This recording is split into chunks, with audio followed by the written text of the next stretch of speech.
नमस्कार दोस्तों, स्वागत है आपका अपने YouTube चैनल डीएस हेल्पर पर। आज हम लोग पढ़ने वाले हैं गणित कक्षा 9 का प्रश्नावली 1.2। जिसने प्रश्नावली 1.1 नहीं देखा है, इससे पहली वाली वीडियो में हमारे था। ठीक है, तो चलिए आज हम शुरू करते हैं प्रश्नावली 1.2। सबसे पहला सवाल यहां पर दिया गया है, नीचे दिए गए कथन सत्य है या असत्य कारण सहित बताना हमें। ठीक है, तो चलिए पहला ट्रू फॉल्स देखते हैं। कह रहा है प्रत्येक अपरिमेय संख्या एक वास्तविक संख्या होती है। तो जिसको नहीं पता, मैं वास्तविक संख्या के बारे में एक बार थोड़ा सा बता देता हूं आपको। वास्तविक संख्या क्या होती है, जिसमें परमेय तथा अपरमेय का है। तो वास्तविक संख्या देखिए, जैसे कि परमेय संख्या क्या होती है, जैसे कि हमारा लिखा है 7/3 और 4/5। ठीक है, ये हो गई परमेय संख्या। अपरमेय संख्या जैसे कि हमारा √3, √5, इन सबको कंबाइंड तरीके से अगर एक जगह लिखा हो तो ये सब क्या कहलाती है, वास्तविक संख्या। और हमारा क्वेश्चन कह रहा है कि प्रत्येक अपरिमेय संख्या एक वास्तविक संख्या है, यानी कि ये जो सारे नंबर हैं ये अपरिमेय संख्या है। और हमारा क्वेश्चन भी यही कह रहा है कि प्रत्येक अपरिमेय संख्या एक वास्तविक संख्या होती है। तो जैसा कि आप यहां पर देख रहे हैं, तो ये हमारा हो जाएगा सत्य। ठीक है, कारण सहित हमने एक्सप्लेन कर दिया। दूसरा ट्रू फॉल्स है, संख्या रेखा पर प्रत्येक बिंदु √m के रूप का होता है। जहां √m जो है वो एक प्राकृतिक संख्या है। प्राकृतिक संख्या क्या होती है, जैसे कि 1, 2, 3, 4। ठीक है, ये प्राकृतिक संख्या हो गई। √m के रूप का, यानी कि रूट में 1, रूट में 2, रूट में 3, इस टाइप का। तो ये हमसे पूछ रहा है कि संख्या रेखा पर प्रत्येक बिंदु इस प्रकार के होते हैं। तो ऐसा नहीं है, संख्या रेखा पर किसी भी प्रकार के हो सकते हैं, जैसे कि माइनस भी हो सकता है, -2 भी हो सकता है। लेकिन अगर ये माइनस लग गया तो ये प्राकृतिक संख्या नहीं होगी। तो यहां पर क्या हो जाएगा, ये असत्य। ठीक है, अगला ट्रू फॉल्स देखते हैं। प्रत्येक वास्तविक संख्या एक अपरिमेय संख्या होती है। इसी का अपोजिट कर दिया गया है, प्रत्येक वास्तविक संख्या। वास्तविक संख्या क्या होती है, जैसे कि ये दोनों। ठीक, एक अपरिमेय संख्या होती है। अपरिमेय में क्या होता है, केवल ये होना चाहिए, लेकिन वास्तविक में ये दोनों आ रहा है, तो इसका मतलब ये भी असत्य हो जाएगा। ठीक है, बहुत आसान है। चलिए, हमारा ट्रू फॉल्स खत्म हुआ। अब क्वेश्चन नंबर 1 भी हमारा समाप्त हुआ। क्वेश्चन नंबर 2 की ओर बढ़ते हैं। क्वेश्चन नंबर 2 है, क्या सभी पूर्णांक एक वर्गमूल होते, नहीं सॉरी है, क्या सभी पूर्णांक का वर्गमूल अपरिमेय संख्या होते हैं? यदि नहीं तो किसी संख्या के वर्गमूल का उदाहरण दीजिए जो परमेय संख्या हो। इसमें क्या करेंगे, देखिए कह रहा है क्या सभी पूर्णांक, पूर्णांक क्या होते हैं, जैसे कि 1, 2, 3। ठीक है, का वर्गमूल, अगर हम इनका वर्गमूल करते हैं, अपरिमेय संख्या होते हैं। अपरिमेय संख्या क्या होते हैं, जैसे कि रूट में 1, 2, 3, ये हो गई अपरिमेय संख्या हो गई। ये हो गई पूर्णांक संख्या। कह रहा है कि क्या पूर्णांक संख्या का वर्गमूल, अब अगर हम इनका वर्ग करते हैं, ठीक है, अगर हम इनका वर्ग करते हैं तो क्या अपरिमेय संख्या होते हैं? यानी कि अगर हम इसका वर्गमूल करेंगे तो क्या हमें यही प्राप्त होगा? आप खुद बताइए। जैसे मान लो हमने लिया एक पूर्णांक संख्या 9 लिया, इसका हमने वर्गमूल किया, ये आया 3। ठीक है, तो 3 क्या एक अपरिमेय संख्या है? नहीं, तो इसका आंसर हो जाएगा नहीं। ठीक है, उदाहरण के तौर पर आप ये दे सकते हैं कि मान लीजिए हमने एक पूर्णांक संख्या 9 लिया, उसका वर्गमूल किया, तो आया हमारा आंसर 3, जो कि एक परमेय संख्या है।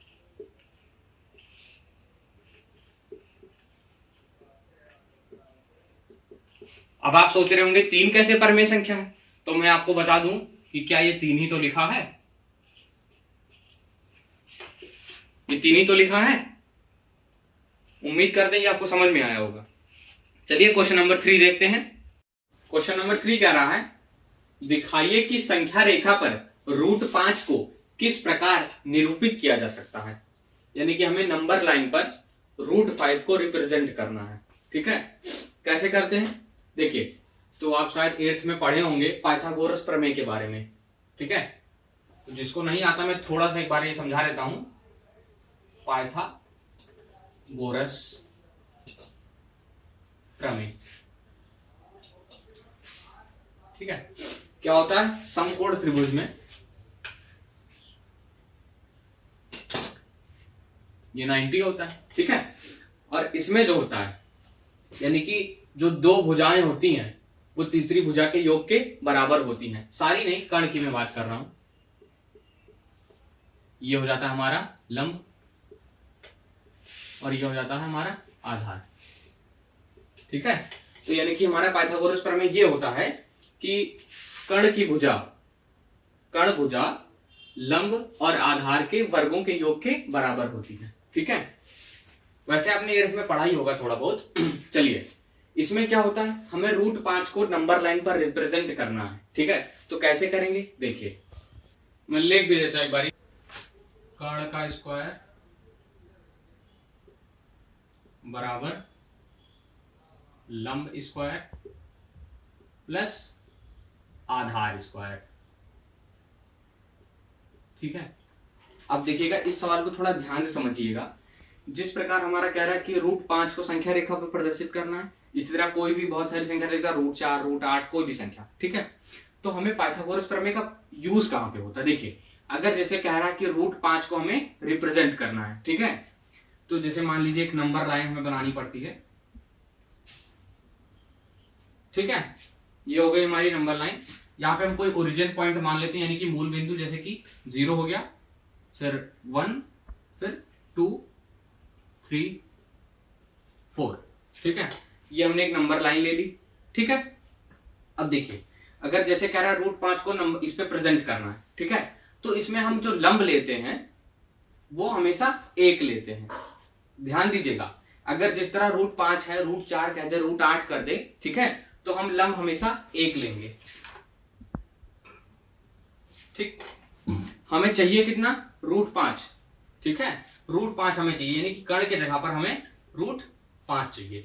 कैसे आएगा देखिए, मैं भी फिलहाल मैं यहां पे बिठा लेता हूं, क्योंकि हमें चाहिए रूट 5 ही। यहाँ पे 1 आ गया, 1 स्क्वायर। अब यहाँ पे ऐसा क्या लिखें कि हमारा 5 के आस पास आ जाए। यहाँ पे अगर 1 में हम 4 जोड़ेंगे तब तो 5 आएगा। ठीक है, तो यहाँ पे स्क्वायर है, तो हम 2 का स्क्वायर ले लेते हैं।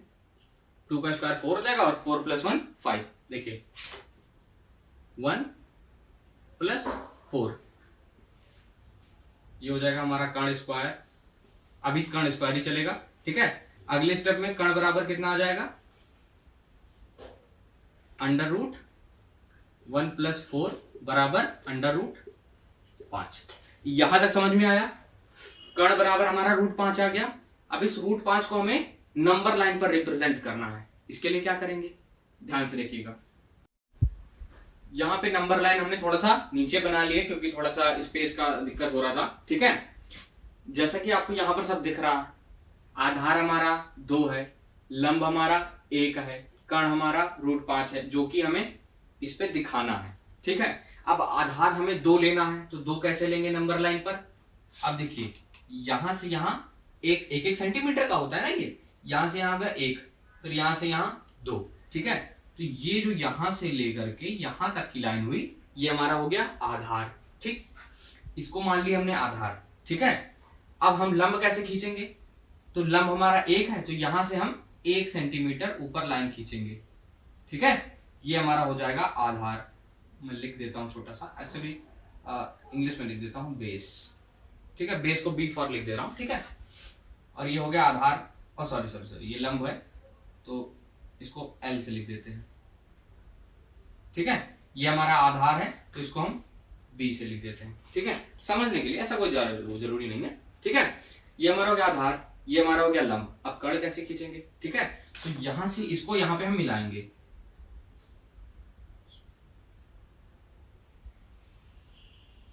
ठीक है, हमने कुछ किया नहीं, देखिए सिंपल सा हमने 2 सेंटीमीटर का बेस खींच लिया। ठीक, लंब 1 ले लिया है, ये 1 का है। ठीक है, ये 2 का है। ठीक है, लंब हो गया 1, आधार हो गया 2, कर्ण हमने उससे मिला दिया, ये कितना हो गया? √5।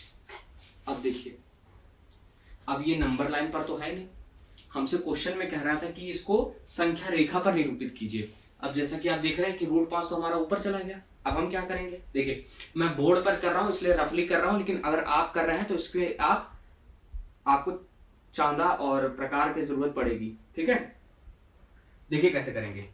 यहां पे हमारा √5 हो गया, यहां से लेकर के यहां तक। ठीक है, अब हम, अगर आप प्रकार का उपयोग कर रहे हैं तो आप पॉइंट को यहाँ पर रखेंगे और पेंसिल को यहाँ पर, ठीक है। फिर एक आप छोटा सा ऐसे चाप खींचेंगे, ऐसे डैश डैश करके मैं बना देता हूं, ठीक है।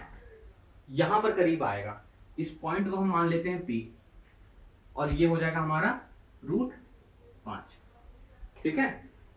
ये जो पॉइंट होगा ये होगा हमारा √5। समझ में आया, क्लियर हुआ, ठीक है। आधार हमने ले लिया 2 का, ये आधार हो गया हमारा, ये लंब हो गया हमारा, ठीक है। इसको इससे मिला दिया तो ये हमारा कर्ण हो गया जो कि √5 है, ठीक है। अब हमें कुछ नहीं करना, प्रकार लेना है, प्रकार का पॉइंट यहां पे रखना है, मैं बना देता हूं, ठीक है। यहां पर करीब आएगा, इस पॉइंट को हम मान लेते हैं P और ये हो जाएगा हमारा √5, ठीक है। ये जो पॉइंट होगा ये होगा हमारा √5। समझ में आया, क्लियर हुआ, ठीक है। आधार हमने ले लिया 2 का, ये आधार हो गया हमारा, ये लंब हो गया हमारा, ठीक है। इसको इससे मिला दिया तो ये हमारा कर्ण हो गया जो कि √5 है, ठीक है। अब हमें कुछ नहीं करना, प्रकार लेना है, प्रकार का पॉइंट यहां पे रखना है, पेंसिल को यहां पर रखना है, पेंसिल की नोक को, ठीक है। यहां से लेकर के एक छोटा सा चाप खींच देना है, ठीक है। जिस पॉइंट पर ये गिनेगा वहां पर एक पॉइंट मान लीजिए, मान लिया मैंने P मान लिया, वही हमारा हो जाएगा √5, ठीक है। तो जैसा यहां पर √5 लिख देता हूं, यहां पर संख्या रेखा पर निरूपित होगा, इस प्रकार लिखता हूं आगे, इस प्रकार √5 संख्या रेखा पर निरूपित होगा। उम्मीद करते हैं तीसरा सवाल आपको समझ में आया होगा। चौथा जो है वो क्रियाकलाप है क्लास के लिए, ठीक है। तो वो आप कर लीजिएगा खुद से, उसमें कुछ खास नहीं है, ठीक है। तो हम मिलेंगे आपको अगली प्रश्नावली में 1.3 में, ठीक है। तब तक के लिए धन्यवाद, थैंक्स फॉर वॉचिंग।